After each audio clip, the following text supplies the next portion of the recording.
Hello everyone, FunshionX here. Welcome back to my tutorial series on scripting and coding in Space Engineers. This is episode 2. Last time we covered a basic tutorial on how to write Hello World out to an LCD screen, and we learned a little bit about how scripting works in Space Engineers. Today I plan to build on top of that, so if you missed that episode, you should go watch it. And we're going to cover a little bit more in depth on what you can do with LCDs.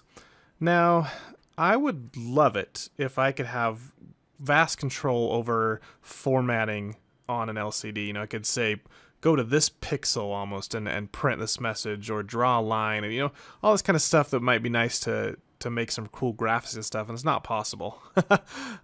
Space Engineers uses, just characters. It's a text editor, basically. So you can only print characters.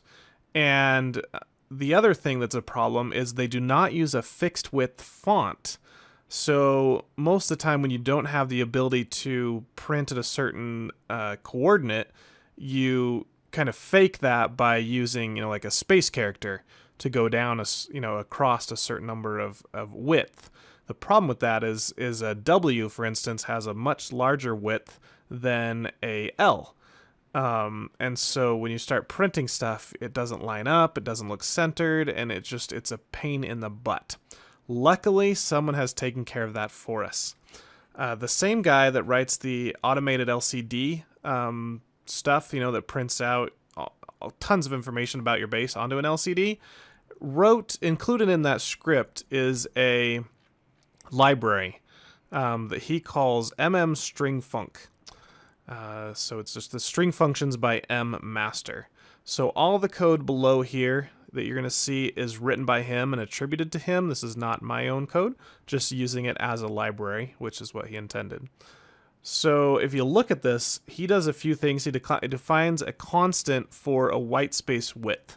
And that means basically if you write a space character and use 0.8 as your font size, it occupies 8 pixels, or 8 units. I don't know what the official unit is here. And then he also has the progress character, which I think is a period. I'm not sure what or it might be a pipe character. Whatever that's hard-coded to 6.4 units. Then he has this method that initializes this array, or this list of character sizes. And let's go look at this function first. But basically, it takes a string of characters and then a size. And then it iterates through them in a loop and says for every character in that string, call another one.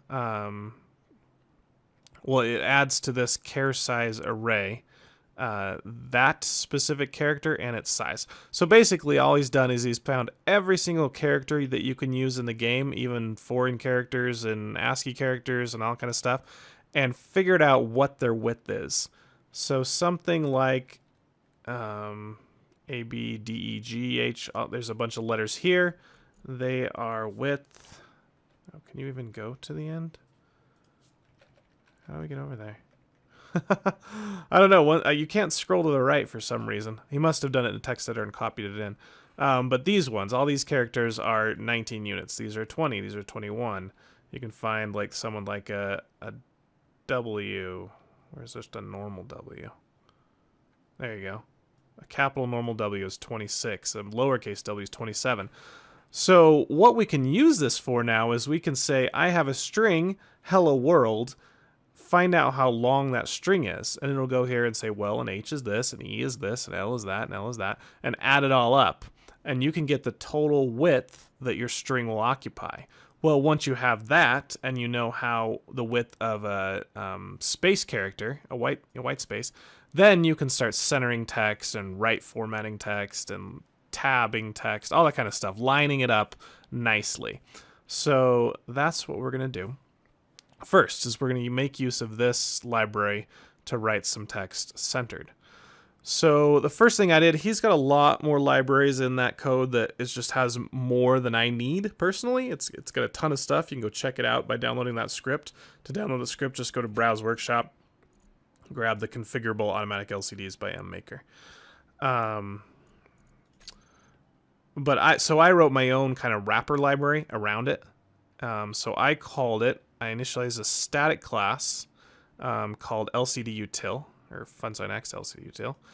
And I have a thing like, well, the LCD width, based on his measurements down here, this 8F, I know that if I type a bunch of spaces, whatever, I figured out how big the units are. I guess I could put an F there if I wanted to, but it doesn't really need to because it's a constant float. But at 0.8 font size, the width of the screen is 730 units. Then I also have, I need to know if it's a widescreen or not, because the 730 is for single block screens.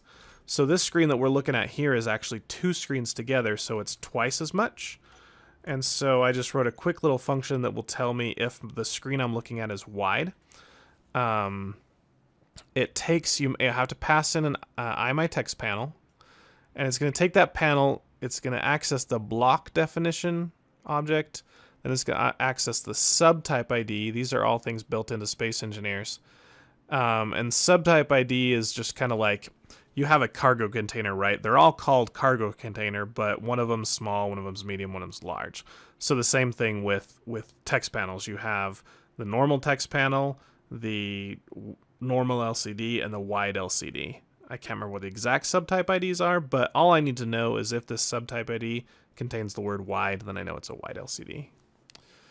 So that'll return true or false based on if this contains wide.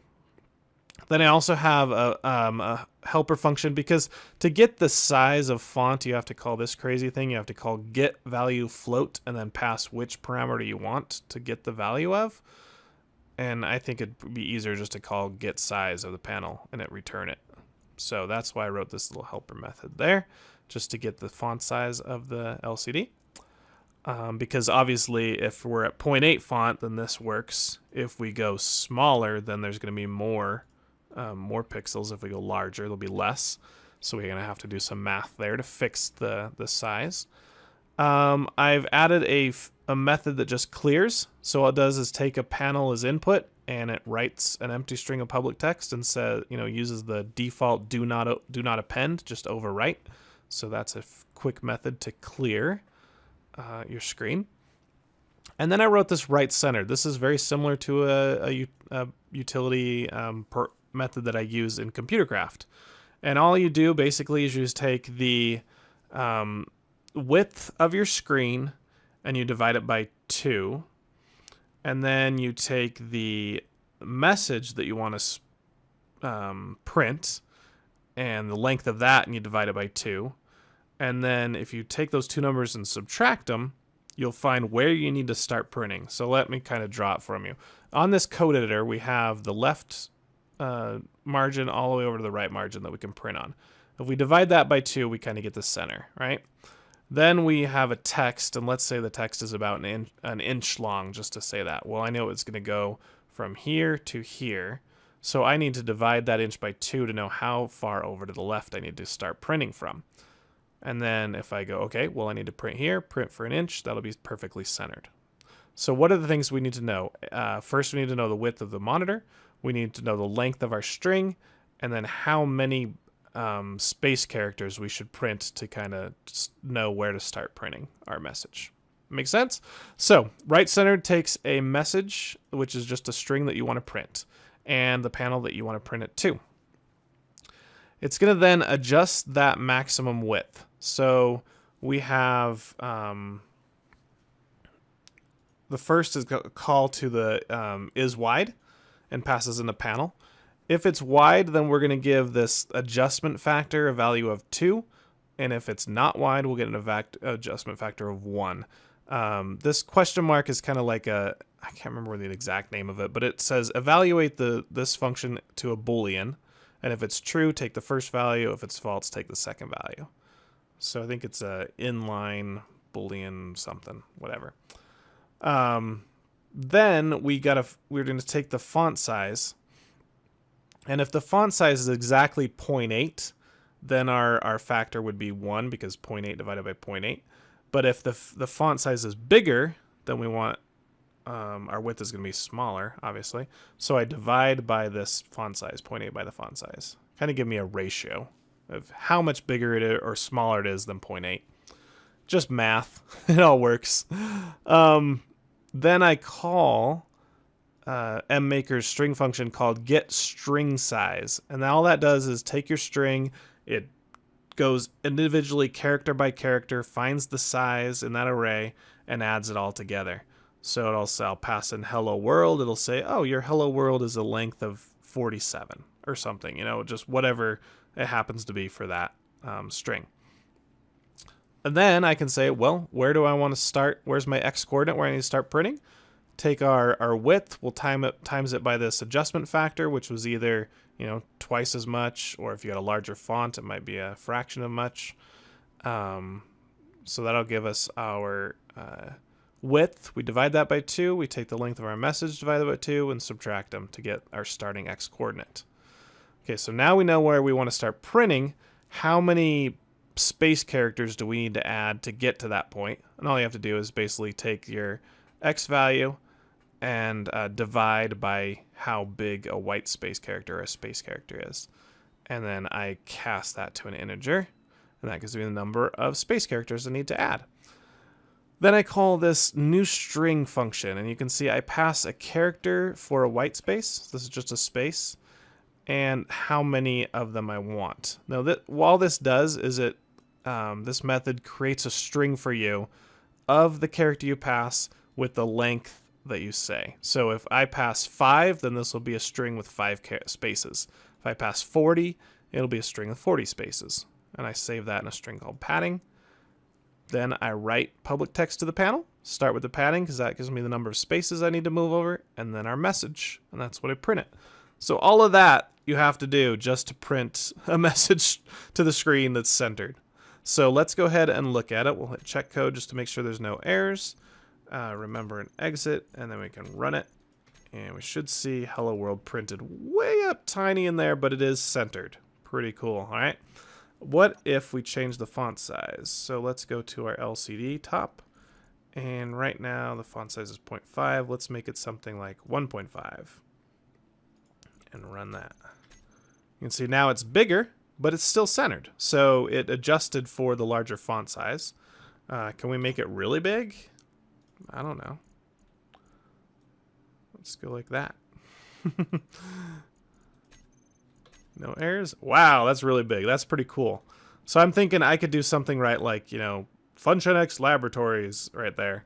And, it'd be a welcome screen. Pretty cool.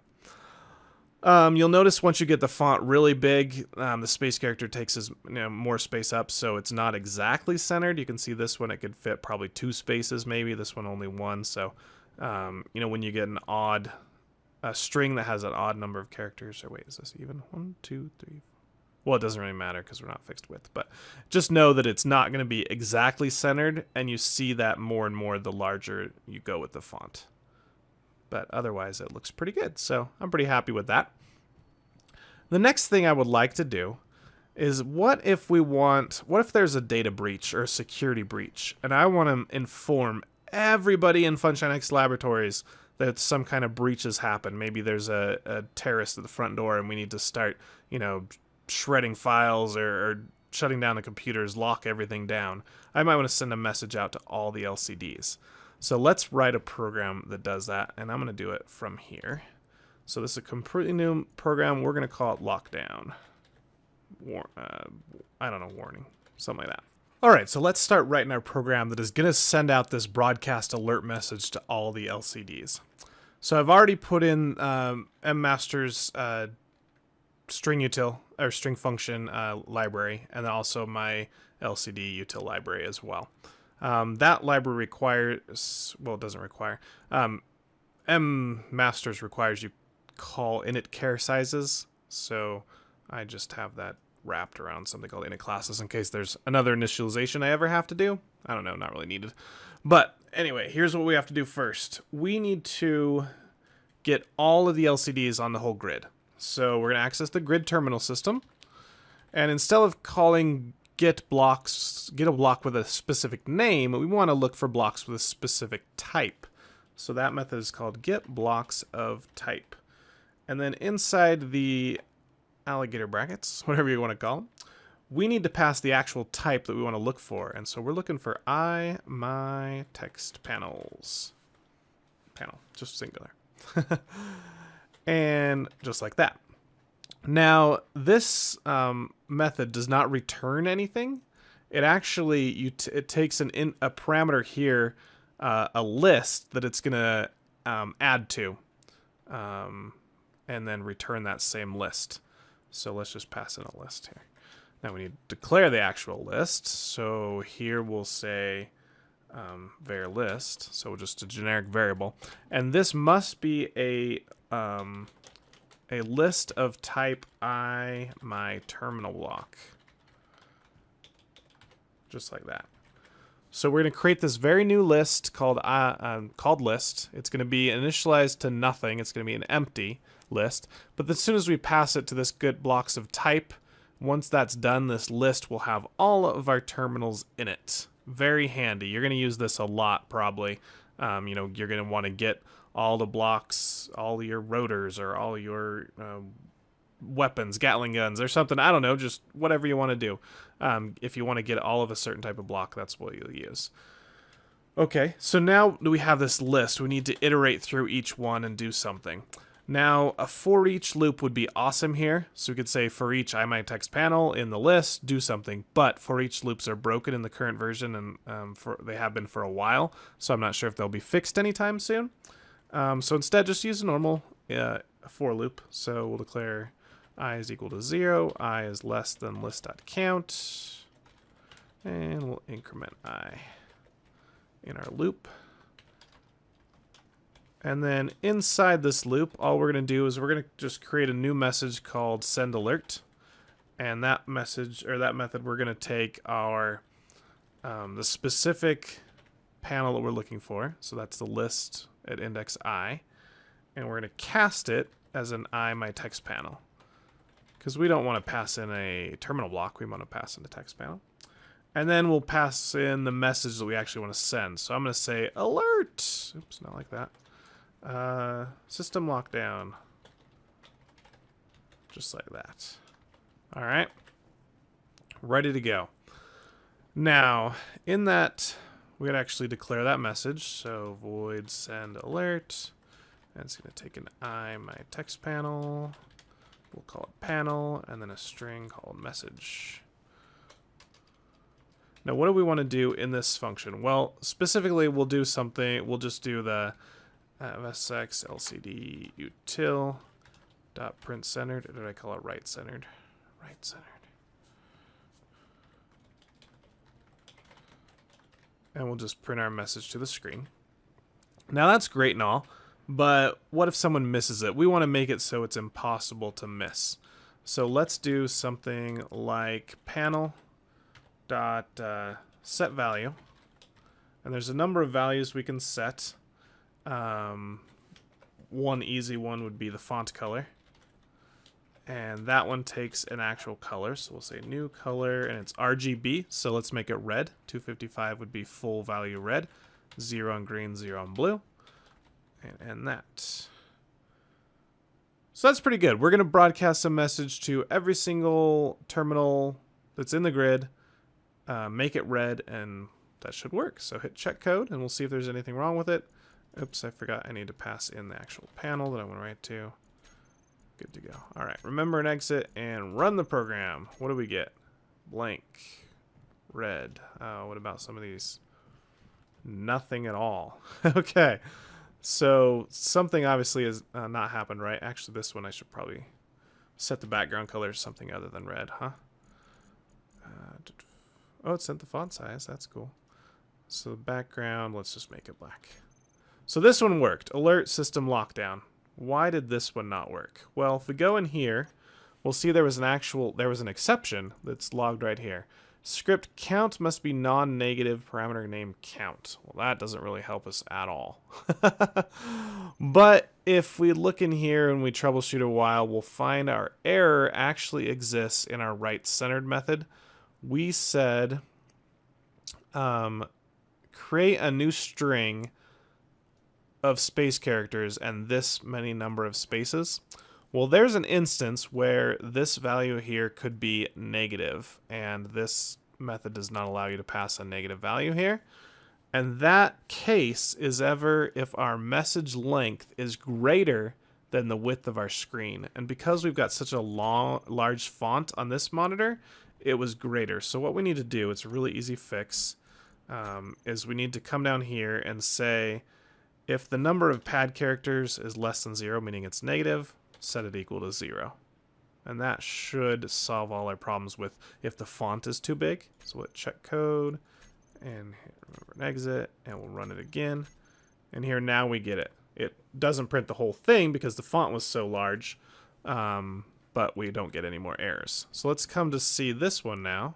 Did you print anything? No, nothing on that. Nothing on those two. I don't think there is even one in here. Nothing on that one. Okay, so we got still something a little bit wrong. And if we actually look at one of these LCDs, maybe we can figure it out. These are the cool modded LCDs that I like. This one, let's see, is the font the right color? Yep, so it did set the font. Let's look at the actual text. It's there, so what didn't it do? It did not tell it to show the public text on screen. There's actually a method to do that. And I believe, let's see if I get this right first time. Should have to call panel.show public text, something like that. Nope, that's not right. So I'm going to go to the wiki, and if I type show public, it should find out the right method name. No, it didn't. Let's look up my text panel, and maybe it's in there. Here we go. So we have what methods here? Come on. Show public text on screen. What did I type? Oh, I forgot to say on screen. I was close. All right, check the code. There we go. All right, so save and exit, run. We should have this now on all monitors in the entire grid. Alert, system lockdown. Perfect. Alert, system lockdown, system lockdown. Looks like it's working. Pretty cool. So you could expand on this. You could make, bring it down a few lines so it's easy to see. You could increase the font on every monitor so it's a little bit bigger. But the other thing would be cool to do is actually show an image. So let's do that manually first, then see if we can actually code it. So here we're going to go in here, and we'll say, what texture do we want to do? Let's do the...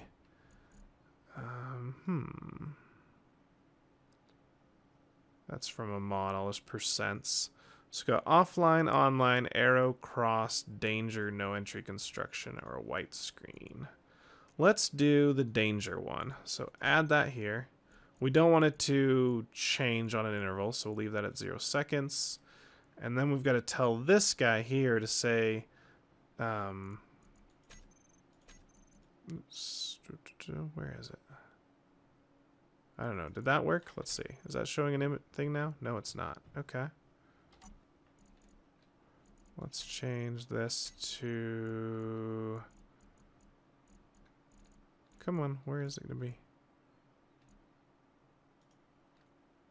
Huh. There we go. So we need to change it to none. Pretty cool.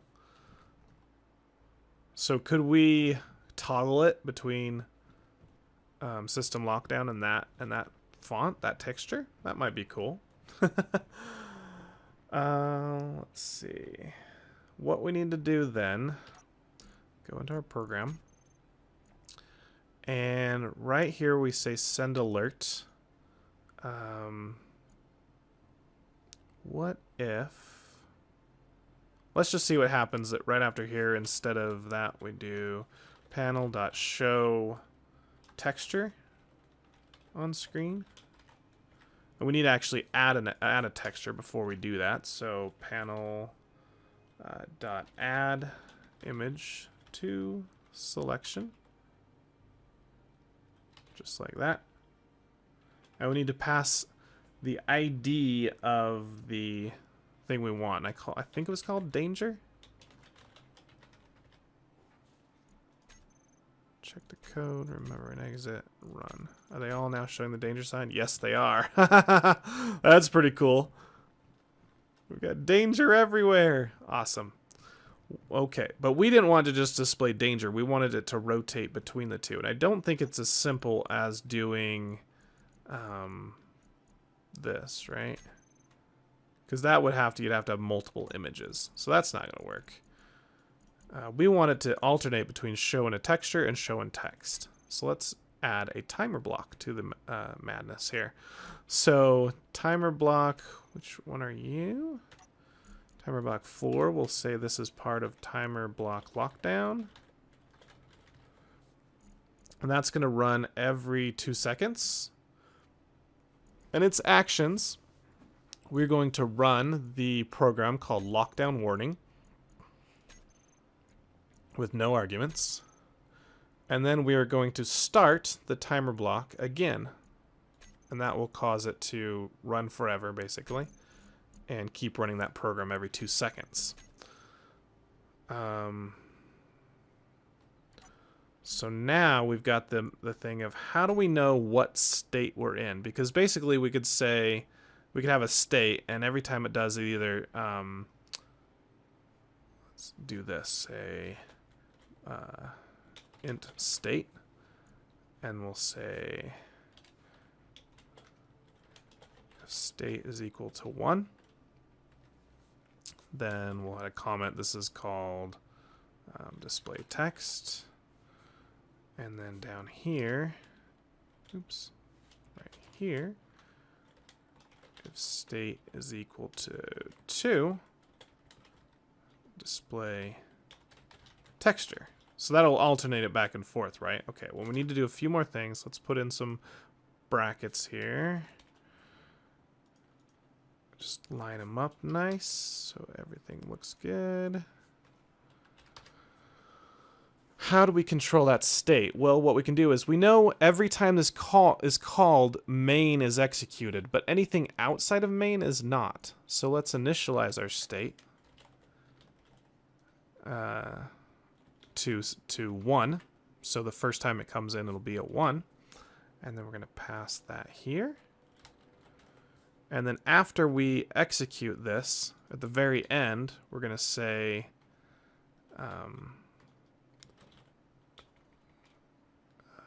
let's see, state, we'll use an inline one, so state is equal to 1, question mark. If it is, we'll set it to 2. If not, we'll set it to 1. That. It's like, I don't know what to do with it. Okay. So that'll just toggle it. Every time main is called, it will toggle. Remember an exit, run. We should now see it toggle every 2 seconds. Oh, you know what I did? And I'm just running it. Ah, that would have worked, what I had before. I need to start the timer so that actually the timer is actually running. There we go. So every 2 seconds, it should blink back and forth. Cool. So we could have a button now. Let's do the button. This will be the final thing we do in the episode. I know it's gone a little long. I've got a modded button. I like these. They look pretty cool. I'm going to put it right here. Oh, maybe I won't. There we go. And if you hit G on this, you can select what it does. Well, what this one is going to do is going to say...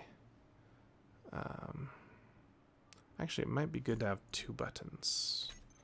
Do I have a button, 2 buttons? Yeah, let's do this one here.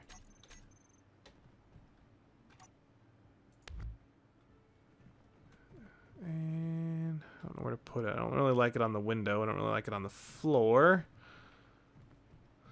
It doesn't look good there either. We'll just put it here. So in the top one, we will say... There we go. Sorry, I hit the wrong button. Hit K on that. So we're going to... On this one, we'll start timer block here. Timer block on. And then on the second button, we're going to call lockdown warning. We're going to run with a not run with default. Run with an argument. Come on. All right, go away. Do you again. And for the argument, let's type something like safe. All right. Just make it all lowercase to make it easier. Confirm. So if I push the first button, it should start this timer running, right? If I push the second button, what I would like to do is return all the LCDs back to their normal operation and stop the timer. So we can also go in here and... Oh, you can only do one action per button. That's fine.